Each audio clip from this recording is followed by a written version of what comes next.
1989, Los Angeles. The Arsenio Hall Show. Under the blazing studio lights sat two men who represented different eras of heavyweight boxing greatness. Mike Tyson, 22 years old, undefeated in 37 fights with 33 knockouts, the most feared man on the planet. Across from him sat Muhammad Ali, 47 years old, his hands trembling from Parkinson's disease, his voice slowed by the cruel march of time, but his eyes still burning with that legendary fire. When host Arsenio Hall asked the question that boxing fans had debated for years, "Mike, if you had fought Ali in your prime, who would have won?" The studio fell silent, and Tyson looked directly at Ali, hesitated for just a moment, then delivered words that would shock the world. "I would win! I would beat Ali!" The temperature in the studio seemed to drop 10 degrees. Everyone turned to look at Muhammad Ali, wondering how this aging legend would respond to such a bold challenge from the young destroyer. What happened next became one of the most devastating verbal knockouts in television history and led to a backstage encounter that would leave the baddest man on the planet in tears.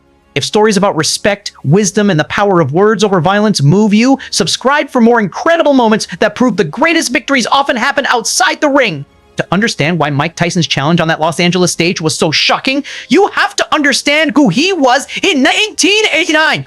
At just 22 years old, Tyson was boxing's ultimate predator, a 20-pound wrecking machine who had demolished every opponent put in front of him. His opponents didn't just lose to him, they were often beaten before they ever stepped into the ring, psychologically destroyed by his fearsome reputation.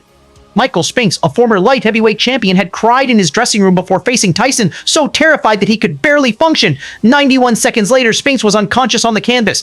Trevor Berbick, the man who had beaten Ali in his final fight, lasted just 5 minutes and 35 seconds against Tyson's explosive power. Tyson wasn't just winning fights, he was ending careers and shattering dreams with surgical precision. His uppercuts could lift grown men off their feet. His left hook had sent more than one opponent to the hospital.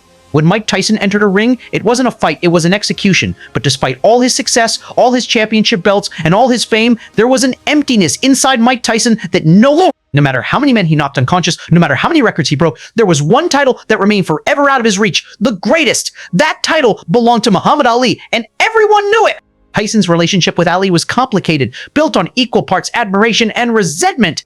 His trainer, the legendary Custamato, had told him something before he died that haunted Tyson every day. "Mike, you can become the best boxer in the world, but you'll never be the greatest because that title belongs to only one man, Muhammad Ali." Every night after training, Tyson would watch Ali's old fights on grainy videotapes, the shocking victory over Sonny Liston, the impossible triumph against George Foreman and Zaire, the brutal trilogy with Joe Frazier. And every time, he would ask himself the same torturous question, could I beat this man? The answer ate at him because deep down, Tyson suspected he couldn't. Not because Ali was physically stronger. Tyson knew he was more powerful than Ali had ever been, but because Ali fought a different kind of war, one that began long before the opening bell rang. Ali wins before he enters the ring, Cus had explained to his young protege. He wins in your head, Mike. He'll make you angry, confuse you, make you laugh, drive you crazy. Before you even start throwing punches at him, he's already knocked out your brain. Tyson, whose entire identity was built around physical dominance, couldn't understand this concept. He only knew how to hurt people, and until 1989, no one had been able to stop him from doing exactly that. The first time Mike Tyson came face-to-face with Muhammad Ali was in 1988 at a boxing gala in Atlantic City. Tyson had just demolished another opponent in 3 rounds and was walking back to his dressing room when he saw a crowd gathered in the hallway. In the center, sitting quietly in a wheelchair, was the man whose shadow had loomed over Tyson's entire career, Muhammad Ali. Tyson froze. He had seen Ali thousands of times on television and in old fight films, but here he was in person just 10 feet away. Real, human, vulnerable. When Ali's assistant whispered, "Mr. Ali, Mike Tyson is here," Ali raised his head and smiled. That smile, the same one that had intimidated Sonny Liston, charmed George Foreman, and frustrated Joe Frazier, was now directed at him. Ali extended his trembling hand, and Tyson approached like a nervous child meeting his hero. He knelt down and took Ali's hand in his own massive fists. "Mr. Ali," Tyson's voice was shaking with emotion. I'm Mike Tyson." "I know who you are, Mike," Ali replied slowly, each word coming with difficulty because of the Parkinson's, but carrying the weight of genuine warmth. "I've been watching you. You're very strong. Thank you, Mr. Ali." I've watched all your fights. You are the greatest." Ali laughed, a short, tired laugh that somehow contained decades of wisdom and pain. Then he asked a question that would change Mike Tyson's life forever. "Mike, I'm going to ask you something. Are you happy?" The question hit Tyson like a physical blow. Happy. He was the heavyweight champion of the world. He had money, fame, fear, respect, everything a man was supposed to want. But happy? Tyson couldn't answer because he knew the truth. And the truth was, no, he wasn't happy. He had never been happy. Ali saw the expression on Tyson's face and nodded with understanding. "I wasn't happy either when I was your age, Mike. Everyone loved me, but I didn't love myself. Everyone said I was the greatest, but I felt small inside. You know this feeling too, don't you?" Tyson's eyes filled with tears. No one had ever talked to him like this before. Everyone was either afraid of him or wanted something from him. His entourage called him champ and patted his back, but no one had ever asked him a real question about his inner life. "I don't know what to do, Mr. Ali," Tyson whispered, his voice breaking. Ali squeezed Tyson's hand with what strength he had left. "One day you will, Mike. One day you'll find a victory greater than any victory in the ring, making peace with your sin." That meeting in Atlantic City planted a seed in Mike Tyson's mind, a seed that would grow for the next year until it finally broke through the surface on national television. The Arsenio Hall Show was must-see television in 1989, and when the producers announced that they had booked both Muhammad Ali and Mike Tyson for the same episode, it became the most anticipated boxing-related television event in years. This would be the first time the two champions had appeared together on camera, and everyone knew what the question would be. Ali arrived first, walking slowly to the stage with his assistant, his movements careful and deliberate. The studio erupted in applause. This was Muhammad Ali, after all, the most famous athlete who had ever lived. Then came Tyson, dressed in a sharp black suit with a gold watch, that famous scowl etched into his features. He moved with the predatory confidence of a man who had never been hurt, never been humbled, never been defeated. The two legends sat side by side on Arsenio's couch, representing 30 years of heavyweight boxing excellence. The studio audience was electric with anticipation. Arsenio Hall, sensing the historic nature of the moment, didn't waste time with small talk. "Gentlemen, this is incredible. The two greatest heavyweights from two different eras in the same studio. Mike, I have to ask you the question everyone wants to know. If you had fought Ali in your prime, who would have won?" The studio went completely silent. You could hear the cameras whirring, the lights buzzing overhead, the collective held breath of 300 people waiting for an answer. Tyson thought for a long moment, his face serious. When he finally spoke, his words cut through the silence like a blade. "I respect Ali. He's a legend, and I mean that with all my heart. But," he paused, looking directly at Ali, "I would win. I win. I beat everyone who steps in front of me." "I would beat Ali too." A murmur ran through the studio audience. This wasn't trash talk or promotional hype. This was Mike Tyson, the most dangerous fighter alive, calmly stating that he could defeat the man universally acknowledged as the greatest boxer of all time. Arsenio turned to Ali with obvious excitement. "Champ, what do you say to that?" Muhammad Ali slowly reached for the microphone, his hands trembling slightly as he brought it to his lips.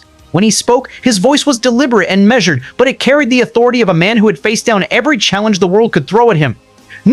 "Mike," Ali began, looking directly at Tyson with those still sharp eyes, "you couldn't beat me." Tyson's expression shifted slightly, his eyebrows furrowing. Ali continued, his voice gaining strength with each word. "I beat Sonny Liston, and everyone was afraid of him. I wasn't. I beat George Foreman when everyone said it was impossible. I did it.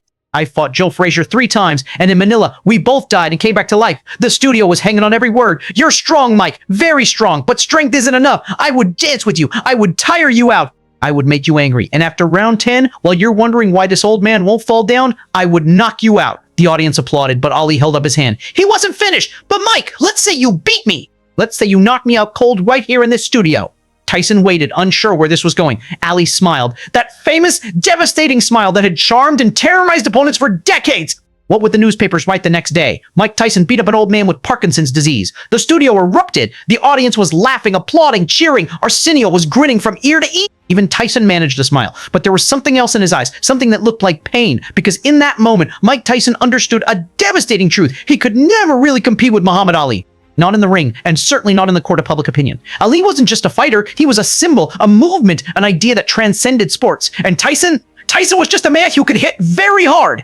As the show continued, Tyson played along, laughing at the right moments and answering questions professionally. But inside, he was reeling from what had just happened. He won! Ali had destroyed him without throwing a punch, had defeated him with words alone. When the cameras stopped rolling and the studio audience filed out, Tyson should have felt angry. He should have wanted revenge for the public humiliation. Instead, he felt something much more complicated, a mixture of respect, admiration, and a deep, gnawing sense of his own limitations. While Ali was resting in his dressing room after the show, there was a quiet knock on the door. "Come in," Ali said softly. Mike Tyson walked in alone, and the hardness that had defined his public persona was completely gone.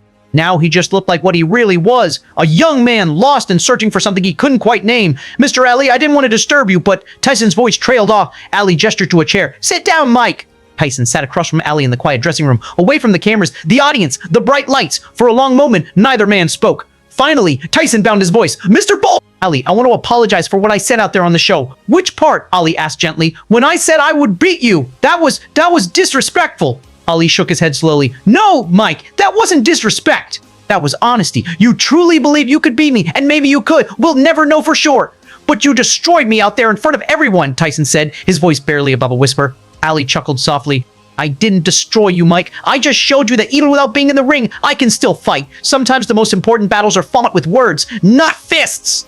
Tyson lowered his head, and when he spoke again, his voice was trembling with emotion. Mr. Ali, can I confess something to you? Of course! I hated you! Ali wasn't surprised. He simply waited for Tyson to continue. Bah! Everyone always talked about you. Tyson went on, the words pouring out of him like water through a broken dam. Ali is the greatest. Ali is a legend. Ali changed the world. I won 37 fights, 33 by knockout, but I still wasn't the greatest. That title was always yours, and I hated you for it. Tyson's voice was breaking now, tears forming in his eyes. No matter what I did, I couldn't surpass you. You were always there. Your shadow was always over me, and I hated you for something you never did to me personally. Ali listened without judgment, without interruption. But then I got to know you, Tyson continued, last year in Atlantic City and tonight, and I realized something. What did you realize, Mike? Tyson raised his eyes, which were now wet with tears. I realized that you're not just a boxer. You're something else entirely. I beat people in the ring, but you changed the whole world. Ali reached out with his trembling hand and touched Tyson's shoulder. Mike, I'm going to tell you something, and I want you to listen carefully. Tyson waited. You're exactly where I was 30 years ago. Young, strong, unbeatable, on top of the world. But one day, you're going to fall. Everyone falls, Mike. I fell. I became champion 3 times, and I lost the title 3 times. I went to jail because of Vietnam.